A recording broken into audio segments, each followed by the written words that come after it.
नमस्ते बच्चों। आज हम पढ़ेंगे काव्य खंड से कन्यादान, जिसके कवि हैं ऋतुराज। आइए उनके जीवन के विषय में थोड़ा जान लेते हैं। ऋतुराज का जन्म सन 1940 में भरतपुर में हुआ।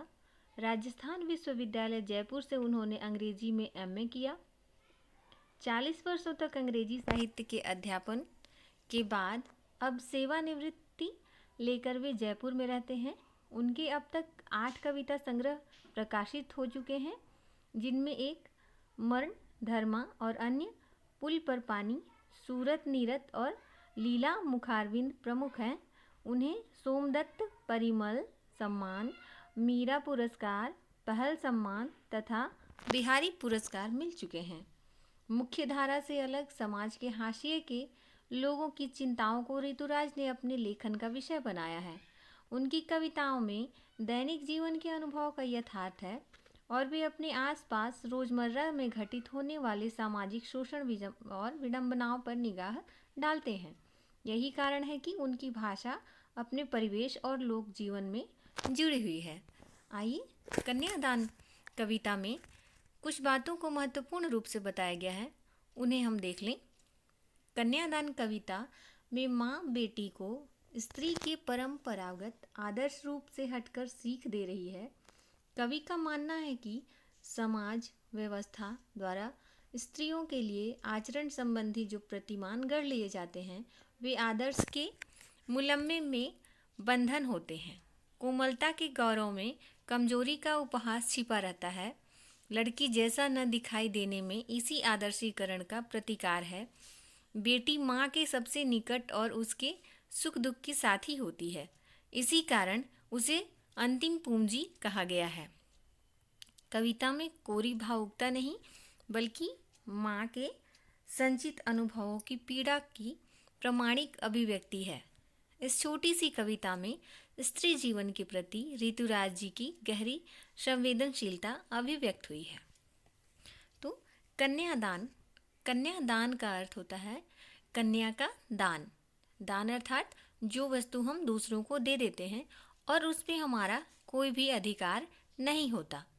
लेकिन यहाँ कन्या का अगर हम दान कर दें तो ऐसा नहीं कि उससे हमने सारे रिश्ते नाते तोड़ लिए हैं, बल्कि उनसे हमारे रिश्ते नाते जुड़े भी होते हैं। तो कन्यादान विवाह में होने वाला एक रस्म है, जिसमें माता पिता अपनी बेटी का हाथ अब उसके वर के हाथों में दे देते हैं, अर्थात लड़की पर से उनका अधिकार समाप्त हो जाता है और अब वे वर के पक्ष में उनका अधिकार रहता है। लड़की पर किसका अधिकार रहता है? वर का, ऐसा माना जाता है। लेकिन ऐसा पूर्णतः सत्य नहीं है। जहाँ आवश्यकता हो वहाँ माता पिता लड़की के पक्ष में हमेशा खड़े ही होते हैं। तो आइए हम पढ़ना शुरू करते हैं। कन्यादान। कितना प्रामाणिक था उसका दुख, लड़की को दान में देते वक्त जैसे वही उसकी अंतिम पूंजी हो। प्रामाणिक मतलब जो सबको जिसे मानते हो, बहुत सदियों से चला आ रहा है वैसी बातें, इसे ही हम प्रामाणिक कह सकते हैं। अंतिम पूंजी का अर्थ है यहाँ पे कि उसके बाद उसके पास कोई धन नहीं बचा हुआ हो। कविता आप देख रहे हैं कि सरल हिंदी, शुद्ध हिंदी में लिखी गई है। तो कितना प्रामाणिक था उसका दुख, लड़की को दान में देते वक्त। जब माता अपनी लड़की का हाथ, अपनी कन्या का हाथ वर के हाथ में देती है, उसका दान देती है, तो ये जो दुख है वो प्रामाणिक था। अर्थात वह केवल उसी का नहीं, बल्कि यह कई माताओं का दुख है जो सदियों से चला आ रहा है। तो यह दुख क्या है? प्रामाणिक इसलिए यहाँ पे कहा गया है क्योंकि वह केवल उसके अकेले का दुख नहीं है, बल्कि कई लोगों को यह दुख होता है। लड़की को जब माता वर के हाथ में दान देती है तो वह उसे दुख होता है। वह किसी एक माँ का नहीं, बल्कि कई माताओं का दुख होता है। जैसे वही उसकी अंतिम पूंजी हो का अर्थ है कि जिसे देते हुए आपको काफ़ी दुख होता हो। अंतिम पूंजी जिसके बाद आपके पास कुछ भी न बचा हो, तो वह उसे किस प्रकार दान देती है? जैसे वो अंतिम पूंजी के समान दान देती है, अत्यंत दुखी मन से उसको दूसरे के हाथ में सौंपती है। तो वह दुख इसका क्या है? प्रमाणिक है, सदियों से चला आ रहा है। लड़की अभी सयानी नहीं थी, अभी इतनी भोली सरल थी कि उसे दुख का आभास तो होता था, लेकिन दुख बाँचना नहीं आता था। पाठिका थी वह धुंधले प्रकाश की, कुछ तुकों और कुछ लयबद्ध पंक्तियों की। कवि ऋतुराज जी कहते हैं कि लड़की अभी सयानी नहीं थी, अभी इतनी भोली सरल थी। कहने का तात्पर्य है कि लड़की शरीर से तो सयानी हो गई थी, लेकिन वह मन से अभी सयानी नहीं हुई थी। उसका मन बिल्कुल भोला था, बिल्कुल सरल था कि उसे सुख का आभास तो होता था। क्या होता था? उसे केवल सुख का ही आभास होता था, सुख महसूस किया था अभी तक उसने, क्योंकि उसने दुख देखा ही नहीं था, इसलिए उसे पता ही नहीं था कि दुख होता क्या है। उसे केवल सुख का आभास था, वह केवल सुखी जीवन जिया है अभी तक उसने तो। लेकिन दुख बाँचना नहीं आता था। बाँचना का अर्थ होता है पढ़ना। यहाँ पढ़ने से तात्पर्य है कि वह दुख का एहसास उसे नहीं था, क्योंकि उसने अभी तक केवल सुख ही देखा था। उसे सुख का आभास होता था, सुख महसूस होता था, लेकिन उसने अभी तक दुख देखा नहीं था, इसलिए दुख क्या होता है उसे अभी तक इसका आभास नहीं था। पाठिका थी वह धुंधले प्रकाश की, कुछ तुकों और कुछ लयबद्ध पंक्तियों की। पाठिका जो पढ़ने वाले, धुंधला प्रकाश जिसमें कुछ साफ दिखाई न दे। तो अगर आप धुंधले प्रकाश में अगर आप पढ़ते हो तो कुछ उसमें साफ साफ दिखाई नहीं देता, स्पष्ट नहीं हो पाता। तो वो यहाँ पे तात्पर्य पढ़ने से नहीं, बल्कि उसका तात्पर्य यह है कि वह पाठिका थी धुंधले प्रकाश की। उसने अभी तक दुख देखा नहीं था, दुख कैसा होता है वह जानती नहीं थी। कुछ तुकों और कुछ लयबद्ध पंक्तियों की। उसने जीवन की उतार चढ़ाव नहीं देखे थे, बस वो उसने सुख से जीवन बिताया था। कुछ तुकों और कुछ लयबद्ध पंक्तियों की। वह जीवन की सारी चीज़ें नहीं जानती थी, उतार चढ़ाव को नहीं जानती थी, इसलिए वह ये सारी चीज़ें उसके लिए धुंधले प्रकाश के समान थी, जिसमें वह अपने आने वाले जीवन को स्पष्ट रूप से नहीं देख पा रही थी। माँ ने कहा, पानी में झांक कर अपने चेहरे पर मत रीझना। आग रोटियां सेकने के लिए है, जलने के लिए नहीं। वस्त्र और आभूषण शाब्दिक भ्रमों की तरह बंधन हैं स्त्री जीवन के।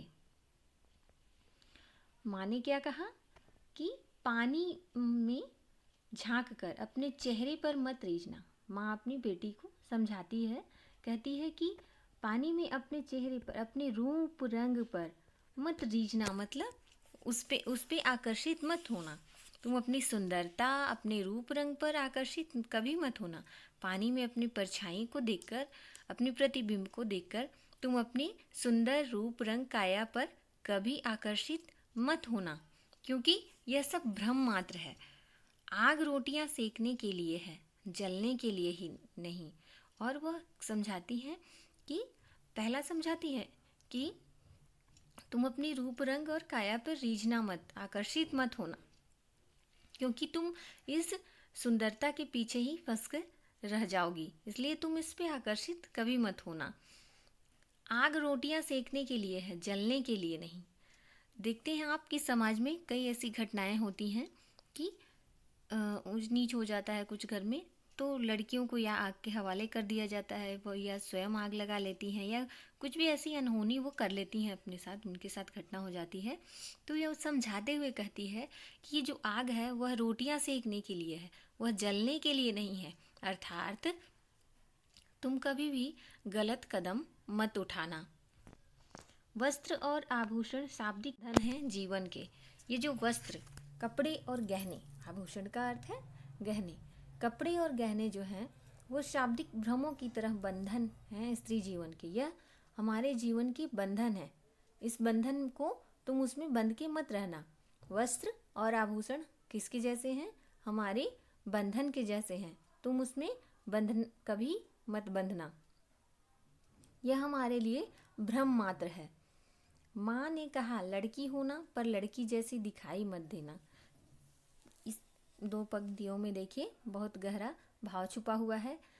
क्या कहती है माँ कि माँ ने कहा लड़की हो ना, तुम लड़की हो, तुम्हारा त्याग बलिदान सरलता तुम्हारा गुण है, लेकिन तुम लड़की जैसी दिखाई मत देना।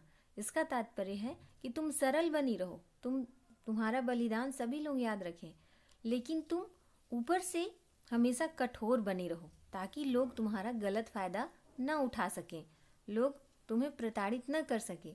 इसलिए तुम मन से सरल, स्वभाव से सरल रहो, लेकिन तुम ऊपरी स्वभाव से कठोर बनी रहो ताकि लोग तुम्हें गलत न समझे, तुम्हारा गलत फ़ायदा न उठा सके। इसलिए तुम्हारे अंदर लड़की वाला गुण स्वाभाविक है, लेकिन तुम लड़कियों के जैसे दिखाई मत देना। अर्थात ऊपरी गुण तुम्हारे ऐसे होने चाहिए कि लोग तुम्हारा गलत फ़ायदा न उठा सकें। ये था कविता कन्यादान।